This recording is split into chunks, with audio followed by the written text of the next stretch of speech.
우리에게 주시는 말씀은 마태복음서 15장 24절로 28절까지의 말씀입니다. 마태복음 15장 24절로부터 28절 말씀까지 주신 말씀 우리 함께 한 음성으로 봉독하십니다. 예수께서 대답하셨다.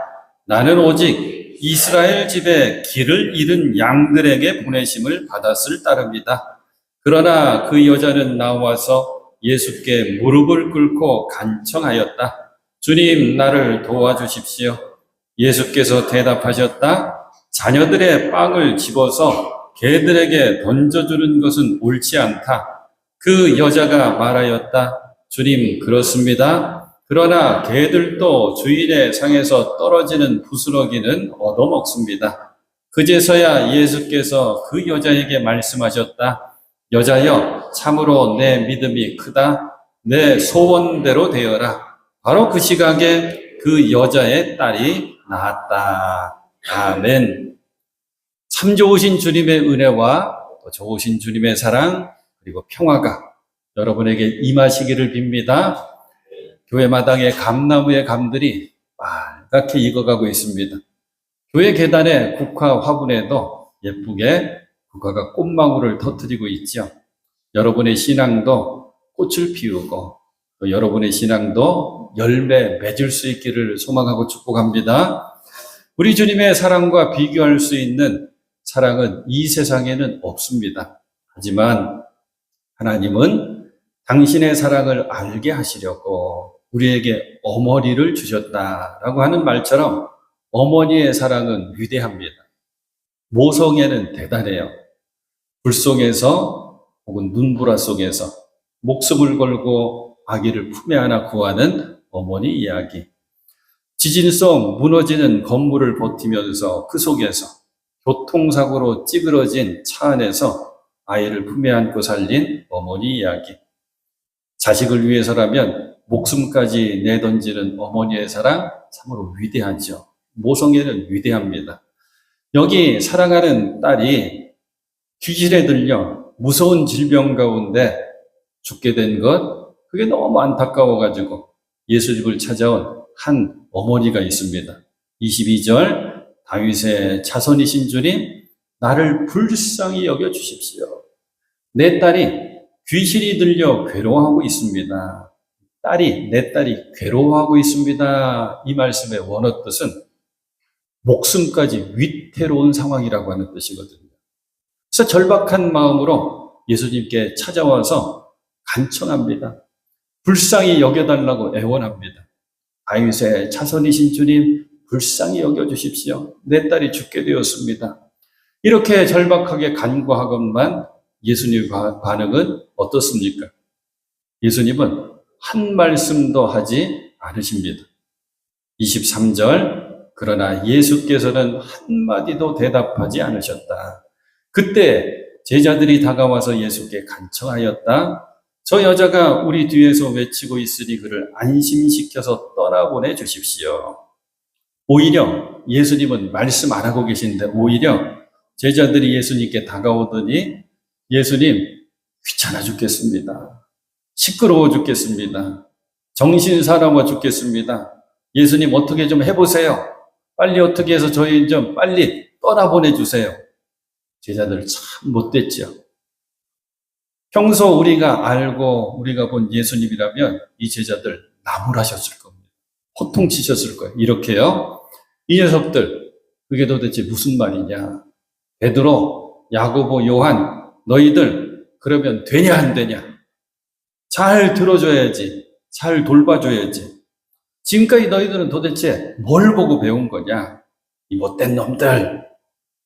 이렇게 하시면서 여인에게 다가가셔가지고 다정하신 음성으로 여인이여 무엇 때문에 나를 그토록 애타게 부르고 있어 하시면서 이 여인의 문제를 해결해 주시고 사랑으로 돌봐주실 것 같은데 아니에요. 예수님은 이 여인에게 이런 말씀을 하시는데 예수님의 이 모습은 너무 낯섭니다. 24절 예수께서 대답하셨다.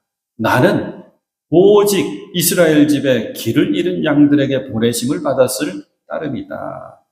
한마디로 뭐냐면 나는 이방 여인인 당신에게 관심 없어 하는 거예요. 단호합니다. 철저히 거절하십니다. 오늘 본문에 이 여인의 이름이 등장하지 않죠. 후대에 안타까웠는지 이 여인의 이름을 붙여줘요. 베로니카라고 하는 이름을 후대에 교부들이 붙여주는데 성경에는 그저 가나안 여인하고 소개가 되어 있습니다. 본문 내용에 똑같은 장면이 마가복음 7장에도 있는데 이런 걸 평행 본문이라고 하거든요. 거기 보면 헬라 사람, 그리스 사람으로서 시로 페니키아, 수로 보닉의 출생의 여인이라고 소개가 되어 있는데 간단합니다. 유대인이 아니라 이방 여인이라고 하는 뜻이거든요. 예수님, 나는 이방 여인인 당신에게 나 관심 없다. 나는 유대인이고 당신은 이방인이다. 그런데 왜 나를 부르냐? 나는 남성이고 너는 여성이다. 그런데 왜 나를 부르냐? 당신은 나를 부를 자격이 없고 나는 당신에게 관심 가질 필요가 없다. 무섭도록 냉정하십니다. 우리가 믿고 있는 예수님, 우리가 알고 있는 예수님 정반대잖아요. 예수님은 온 세상을 사랑하십니다. 특별히 예수님은 약하고 소외된 작은 자들을 특별히 사랑하시는 분이신데 도대체 왜 이러시지? 왜 이러시는지는 뒤에 살펴볼 텐데 힌트 드리면 예수님 지금 여인의 믿음을 시험하시는 거예요. 예수님이 이 말씀에 대답하는 여인의 모습이 굉장합니다. 결코 물러서지 않습니다. 물러서는 대신에 예수님 앞에 주저앉아 버립니다. 이 25절 말씀이에요. 그러나 그 여자는 나와서 물러서지 않죠? 예수께 무릎 꿇고 간청하였다. 주님, 나를 도와주십시오. 사랑하는 여러분, 오늘 우리들이 이 모습은 꼭 배웠으면 좋겠어요. 우리는 힘이 없어 맥 빠져서 주저앉을 만한 상황을 만나잖아요. 그러면 주저앉아도 예수님 앞에 주저앉아야 됩니다. 예수님 앞에 주저앉는 것, 주님 앞에 무릎 꿇는 것, 기도하는 거죠. 이제 예수님 여인에게 또 반응을 하시는데 우리들 마음 같아서는 그래 알겠다. 이제 도와주마 하시면 좋겠는데 아직도 아닙니다. 그게 26절 말씀. 예수께서 대답하셨다. 무서운 말씀 나와요. 자녀들의 빵을 집어서 개들에게 던져주는 것은 옳지 않다. 예수님 해도 너무하십니다. 역시 이 말씀 역시 믿음을 시험하시는 거거든요. 자녀들은 유대인을 뜻하는 거고 개는 이방인을 뜻하는 겁니다. 그래서 말씀의 내용은 유대인에게 줄 은혜를 개만도 못한 이방인 너에게 주는 것이 가당키나 하냐? 옳지 않다. 이런 모욕이 없습니다. 사람이 가장 화가 날 때가 여러 순간이 있겠지만 모욕당할 때 정말 화납니다. 우리들도 때로 있어서는 안 되지만 가끔 모욕당할 때 있잖아요. 견디기가 힘듭니다. 영화 대사가 생각났어요. 영화 대사가 유명한 대사인데요. 뭐라 그러냐면 너는 내게 모욕감을 줬어. 사람이 모욕을 겪게 되면 내가 힘없잖아요. 그러면 한없이 실망하고 돌아서고요. 내가 힘이 있으면 욕하고 싸우게 됩니다. 그런데 이 여인의 모습을 한번 보십시오. 27절 그 여자가 말하였다. 주님 그렇습니다. 그러나 개들도 주인의 상에서 떨어지는 부스러기는 얻어먹습니다. 예수님 그렇습니다. 이 말씀 중요한 말씀이에요. 주님 그렇습니다. 예수님 그렇습니다. 맞습니다. 이방인인 나를 개라고 여기셔도 좋습니다. 자녀들부터 유대인들부터 배불리 먹여주십시오. 하지만 개도 주인의 상에서 떨어지는 부스러기를 얻어먹을 수 있으니 내게는 부스러기 은혜라도 베풀어 주십시오. 대단한 모습입니다. 위대한 고백입니다. 믿음의 본질을 꿰뚫은 대답입니다. 주님 그렇습니다. 주님의 은혜면 됩니다. 주님의 은혜는 크고 작음, 많고 적음이 없습니다. 주님의 뜻에 따라, 주님의 때에 따라, 주님 필요에 따라 주시면 됩니다. 부스러기 은혜라도 주시면 됩니다. 이제 예수님 여인을 크게 칭찬하십니다. 그리고 간구에, 강청에 응답해 주시죠. 28절. 그제서야 예수께서 그 여자에게 말씀하셨다. 여자여, 참으로 내 믿음이 크다. 내 소원대로 되어라. 바로 그 시각에 그 여자의 딸이 나았다. 부스러기 은혜도 내게는 족합니다. 이 여인의 고백은 예수님을 감동시킨 거예요. 그래서 오늘 말씀의 제목을 부스러기 은혜라고 정했습니다. 하지만 이 설교 제목을 조금 길게 붙인다면 부스러기 은혜라도 그것으로 나는 좋습니다. 부스러기 은혜라도 그것으로 나는 충분합니다. 부스러기 은혜라도 그것으로 나는 만족합니다. 오늘 이 가나안 여인, 이방 여인의 모습을 통해서 우리가 세 가지를 배워봤으면 좋겠어요. 먼저는 어머니의 사랑, 그리고 기도입니다. 여인이 예수님께 간청할 때 이렇게 간청하죠. 다윗의 자손이신 주님, 나를 불쌍히 여겨주십시오. 내 딸이 귀신에 들려 괴로워하고 있습니다. 누구를 불쌍히 여겨달라 그래요? 귀신에 들려 괴로워하는 내 딸이 아니라 먼저 나를 불쌍히 여겨주십시오. 지난주에 말씀 중에 제가 신앙의 법칙입니다 하면서 이 한 가지 알려드렸어요. 신앙은, 영성은, 하나님과 나와의 관계는 누가 나를 대신해 줄 수가 없습니다. 나도 누구를 대신할 수가 없습니다. 신앙은 하나님 앞에 홀로 단독자로 서 있는 나의 모습입니다. 그래서 아버지 신앙이 아들 신앙 되지 않고 어머니 신앙이 딸 신앙 되지 않는다고 했어요. 자, 이제 또 다른 신앙의 법칙. 아버지의 신앙, 아버지의 믿음이 아들 믿음 되지 않고 어머니의 신앙, 어머니의 믿음이 딸 믿음 신앙 되지는 않지만 아들의 문제는 아버지 내 문제가 되는 거예요. 딸의 괴로움은 어미인 나의 괴로움이 됩니다. 그래서 사랑하는 아들과 딸이 기도해야 되는데, 간구해야 되는데 하지 못할 때 그 기도 제목은 나의 간절한 기도 제목으로 바뀌는 거예요.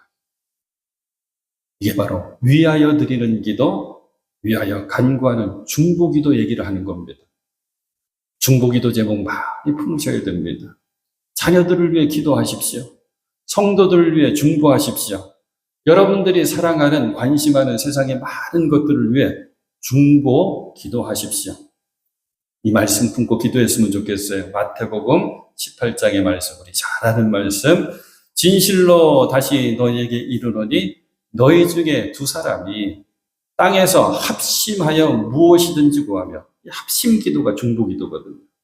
하늘에 계신 내 아버지께서 저희를 위하여 기도하는 너희들을 위해서 이루게 하시리라. 두세 사람이 내 이름으로 모인 곳에는 나도 그들 중에 있느니라. 이 말씀도 귀해요. 야고보서 5장 16절.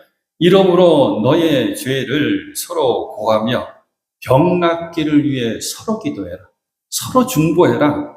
의인의 간구는 역사하는 일이 많으니라. 여러분, 이 가나안 여인만큼 여러분들도 여러분의 자녀손들을 사랑하시잖아요. 위하여 간구하십시오. 중보하십시오. 그리고 꼭 응답 받으실 수 있기를 바랍니다. 두 번째, 여인의 모습 속에서 우리는 기도의 자세를 배워봅니다. 간청하는 이 여인의 모습 속에서 세 가지 기도의 자세를 배우는 이 모습이죠. 그 여자는 나와서 예수께 무릎 꿇고 간청했다. 주님, 나를 도와주십시오. 우리가 큰 문제를 만납니다. 그러면 일단 우리는 버텨봐요. 어떻게 되겠지, 해낼 수 있겠지 버텨봅니다. 하지만 내 힘으로 안 되죠. 주저앉습니다. 쓰러집니다. 가나안 여인은 누구 앞에 주저앉았어요? 예수님, 주님 앞에 꿇어 엎드립니다. 주저앉습니다. 이게 바로 간구의 모습이거든요. 이 모습에는 세 가지의 모습이 담겨져 있어요. 확신이 있는 기도의 모습, 간절한 기도의 모습, 포기하지 않는 기도의 모습입니다. 이 여인이 부스러기 은혜라도 주십시오. 간구했던 것은 그 마음에 확실히 있었기 때문입니다. 그래서 예수님 부를 때 다윗의 자손 주님하고 부르잖아요. 메시아라고 하는 뜻이거든요. 당신이 메시아이십니다. 나는 그걸 믿습니다. 당신의 그 큰 능력 가운데 작은 부스러기라도 내가 받으면 나는 족합니다. 이 확신을 가지고 매달리는 거예요. 확신을 풀어보면 확실한 믿음이죠. 이 확실한 믿음, 확신이 없으면 하나님 기뻐하지 않으십니다. 우리가 기도해도 응답받을 수가 없습니다. 이걸 잘 알려준 말씀이 사도 야고보가 전해준 야고보서 1장 5절로부터 8절 말씀, 여러분 가운데 누구든지 지혜가 부족하거든 아낌없이 주시고 나무라지 않으시는 하나님께 구하십시오. 확신을 가지고 기도하십시오. 그러면 받을 것입니다. 조금도 의심하지 말고 믿고 구하십시오. 확실이죠. 반대가 나와요. 의심하는 사람은, 확신이 없어 의심하는 사람은 마치 바람에 밀려서 출렁이는 바다 물결과도 같습니다. 그런 사람은 주께로부터 아무것도 받을 생각을 하지 마십시오. 그런 두 마음을 품은 사람이요 그의 모든 행동에는 안정이 없습니다. 간절함이 이 여인의 모습에는 또 그려져 있거든요. 이것도 우리 배워야 됩니다. 그의 기도는 간절해야 돼. 강청하는 기도가 되어야 됩니다. 성경에 보면 그런 기도 예가 많이 나오거든요. 철박한 상황 가운데 물러설 수 없을 때 하나님밖에 없습니다 하면서 강청하는 기도. 이사야 38장에 보면 히스기야 임금의 강청하는 기도가 나오거든요. 남유다의 13번째 임금입니다. 근데 그만 중년에 죽을 병에 걸렸어요. 선지자 이사야가 와서 가르쳐줍니다. 당신 죽습니다 하고 가르쳐줘요.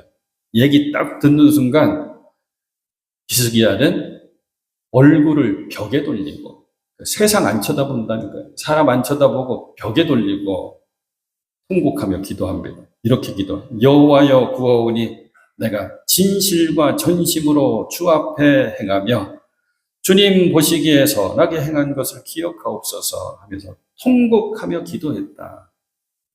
그러니까 하나님 바로 응답해 주세요. 이사야가 다시 자기 집으로 돌아가는 중간에 응답해 주세요. 뭐라고 너는 가서 전해라. 그러냐면 내가 내 기도를 들었다. 내가 내 눈물을 보았다. 모든 것들을 회복시켜 주시는데 15년의 생명이 연장됩니다.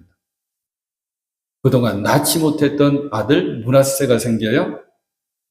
왕위를 잘 계승해주고 나라도 든든히 서게 됩니다. 강청 기도, 간절한 기도, 그것은 하나님의 마음을 움직입니다. 포기하지 않는 기도도 중요해요. 이 가나안 여인은 포기하지 않고 끝까지 매달리지 않습니까? 결국 끝장을 봅니다. 여러분 우리 믿잖아요. 기도는 반드시 응답됩니다. 그러면 응답 받을 때까지 우리는 포기하지 말고 기도해야 됩니다. 우리 아이들에게도 가르치잖아요. 포기하지 말라고. 될 때까지 해보라고. 다시 한번 해보라고. 끝까지 해보라고 가르치잖아요. 기도 생활 똑같습니다. 포기하지 않고 끝까지 기도하면 응답받습니다. 너는 내게 부르짖으라. 내가 내게 응답하겠고 내가 알지 못하는 그거 비밀한 일을 내게 보이리라. 이런 말씀들 붙들고 매달려 기도하십시오. 포기하지 말고 기도하십시오.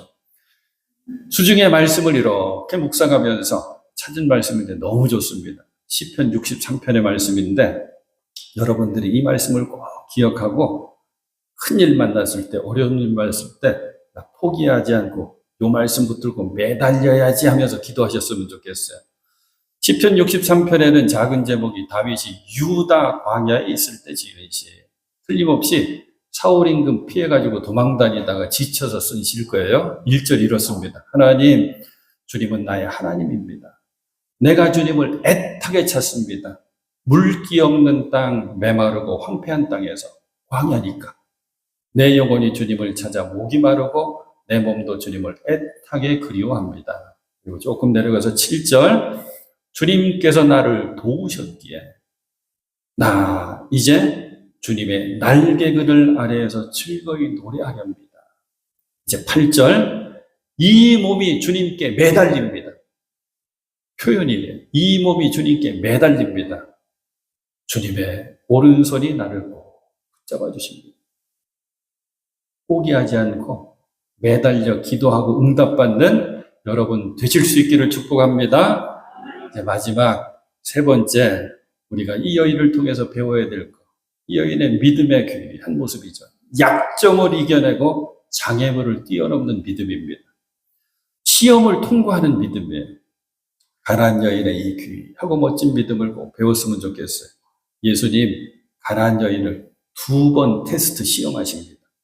그 첫 번째가 나는 오직 이스라엘 집에 길을 잃은 양들에게 보내심을 받았을 따름이다. 나도 이방인에게 관심 없다. 두 번째, 자녀들의 빵을 집어서 개들에게 던져주는 것은 옳지 않다.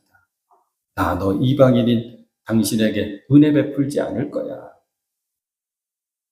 이 가나안 여인의 약점이 이방 여인이라는 거 그거 하나였거든요. 근데 여인은 이 약점을, 이 장애물을 멋지게 통과합니다. 이렇게 통과하죠. 말씀하신 그 약점을 그대로 받아들이는 거예요.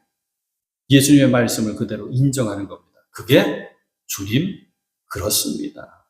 우리 옛날 성경으로 주님 그러하외다 그렇게 되어 있죠. 그러나 개들도 주인의 상에서 떨어지는 부스러기는 얻어먹습니다. 주님께서 우리에게 은혜 베풀어 주실 때 때로는 이렇게 시험하실 때가 있어요. 뭘로 시험하시냐면 우리의 약점과 연약함을 알게 하십니다. 믿음으로 내가 나가려고 하는데 여러 장애물을 만드셔서 그 장애물을 잘 통과하는지 시험 테스트 하십니다. 그래서 이 시험을 통과하면 확실히 알아요.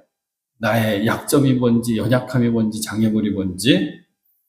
그러면 우리가 주님의 은혜 앞으로 나가야 되는데, 믿음으로 나가야 되는데 우리를 가로막는 장애물들이 뭐가 있을까요? 가나안 여인의 약점은 이방 여인이라고 하는 것. 우리들의 약점은 생각해 볼수록 이런 겁니다. 교만입니다. 우리의 방해물은 자존심입니다. 사람들 앞에 내세우고 앞세우고 싶은 명예입니다. 사랑하는 성도 여러분들, 하나님 앞에서는 한없이 낮아지셔야 됩니다. 주저앉아도 넘어져도 무너져도 나 주님 앞에서 주님 앞으로 넘어지고 주저앉고 무너질 거야. 주님 앞에 무릎 꿇을 거야. 이 마음 꼭 있으셔야 돼요. 주님 앞에서는 교만도 자존심도 명예도 다 접어버려야 됩니다. 그걸 뭐라냐면 자기를 부인한다는 거예요. 오늘 말씀에서는 주님 그렇습니다. 이 고백이고 우리 이렇게 고백했으면 좋겠어요. 주님 그렇습니다. 나 부족합니다. 나 연약합니다. 나 추합니다. 나 더럽습니다. 나는 죄인입니다. 그렇지만 주님, 그러나 주님, 나도 부스러기 은혜라도 받기를 원합니다. 이 고백을 할 수 있어야 돼요. 사랑하는 여러분, 여러분의 믿음이 주님을 감동시켜서 이 귀한 말씀을 꼭 우리들도 들었으면 좋겠어요. 여자여, 참으로 내 믿음이 크다. 내 소원대로 되어라. 여기에 여자여 대신에 우리들의 이름이 들어갔으면 좋겠어요. 아무개야, 참으로 내 믿음이 크구나. 이 짧은 말씀을 헬라어 성경으로 제가 알려드릴게요. 이렇게 되어 있어요. 여자여, 참으로 내 믿음이 크다. 이게 오 귀나이 메갈레 수헤 피스티스. 순서대로 그대로 번역해드리면 오 여자여 정말 크도다 너의 믿음이. 뭐가 붙어 있어요? 오가 붙어 있죠. 감탄사가 붙어 있는 거. 와 하는 감탄사. 예수님이 감탄하시는 거예요. 우리들의 믿음이 우리 주님 예수님을 와 감탄하게 하는 믿음이었으면 좋겠습니다. 한 가지만 더 알려드릴까요? 크도다 믿음이가 뭐냐면 메갈레 피스티스. 피스티스가 믿음이거든요. 메갈레가 크다. 근데 이 메갈레라고 하는 단어에서 나온 단어가 메가톤입니다. 메가톤이 어떤 단위냐? 큰 거, 많은 거를 얘기할 때 폭탄, TNT 폭탄이 있죠? 그게 하나가 1톤이라고 하는데 메가는 뭐냐고 100만 개, 100만 톤. 그래서 이 여인의 신앙을 후대의 사람들이 이 여인의 믿음은 메가톤급 믿음이다 하고 별명 붙여요. 사랑하는 여러분, 우리 주님 앞에 이렇게 고백했으면 좋겠어요. 이렇게 고백합시다. 먼저는 주님 그렇습니다. 부스러기 은혜라도 그것으로 나는 좋습니다. 부스러기 은혜라도 그것으로 나는 충분합니다. 부스러기 은혜라도 그것으로 나는 만족합니다. 주님은 틀림없이 이 믿음을 귀하게 여기시고 좋은 것으로 채워주실 줄로 믿습니다. 이 은혜를 경험하시는 여러분 꼭 되실 수 있기를 주님의 이름으로 축원해 드립니다.